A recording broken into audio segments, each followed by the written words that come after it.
Nobel Peace Prize winner Desmond Tutu once said, "If you're neutral in situations of injustice, then you're choosing the side of the oppressor."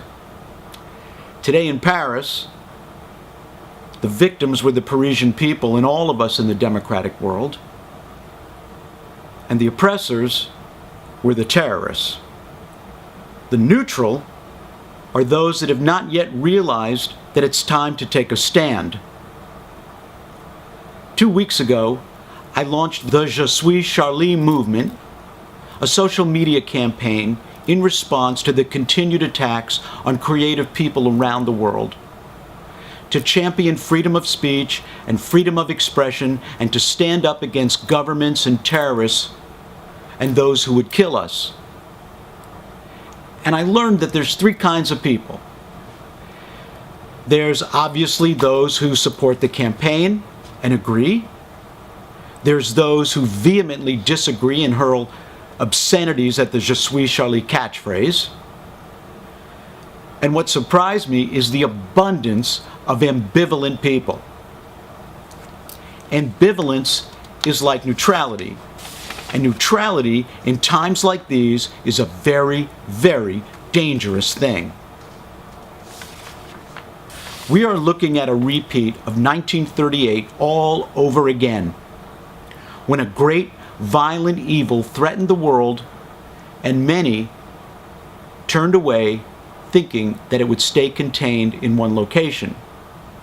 Well, they were wrong, and Hitler made war on the entire planet. The terrorists have taken their war to America in 9/11, to England and to Spain, and now to France twice. I'm urging all my friends and listeners to stop being silent and to take a stand. This is not a war that's going to be won by governments or institutions. It is certainly not a conflict that's going to be mitigated by political correctness or self-censorship. That's akin to the same kind of mistake that Prime Minister Chamberlain made in 1938 when England was obligated under a treaty to defend Czechoslovakia when Hitler attacked it, and instead held back and said that he would remain neutral. Neutrality, apologies for murder, appeasement of terrorists and dictators, it's never worked. It never will.